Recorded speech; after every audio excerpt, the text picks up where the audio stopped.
ఆ మంచంలో పడ్డ మనిషికి ఇప్పుడు 10 లక్షలు పెట్టాల్సిన అవసరం ఏమున్నది? 10 లక్షలు పెడితే లేచి ఎప్పటి లెక్క తిరుగుతాడా ఏంది? అట్లయినా కూడా గదే మంచంలో పడి ఉండు కదా. దానికోసం 10 లక్షలు ఖర్చు ఎందుకు? సత్తజావనల్లనే. గా మాట ఎట్లా అనబడితివే, నీ నోట్లకి ఎట్లా వస్తుంది బిడ్డ? ఇప్పుడు రోగాలు రానోళ్ళు ఉన్నారే, ఇప్పుడు దవాఖానలో చూపించుకొని మంచిగా ఆపరేషన్ చేపించుకుంటే మంచిగా గాడాయే, గట్లా మాట్లాడబడితివి. రోగాలు రానోళ్ళు ఎవరుండరు, కన్ని కొడుకు ఉన్నన్ని రోజులు రోగాలే అంటుకుంటాయి. మంచిగా ఇప్పుడు వేసేది ఏమున్నది? ఉండంతి మంచంలోనే.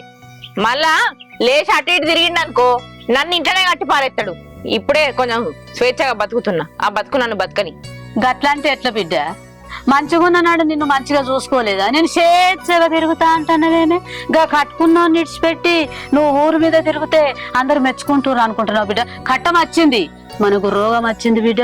ఆడో 4 పైసలు ఈడో 4 పైసలు తెచ్చుకొని కట్టుకున్నోని మంచిగా చేపించుకోవాలి, సంసారం నిలబెట్టుకోవాలని చూస్తారు గాని ఏమంట వాడు మంచంలో పడ్డాడో నన్ను సహిస్తలేవు, వాడిని సహిస్తలేవు. నువ్వేమనుకుంటున్నావే నీ మనసుకు?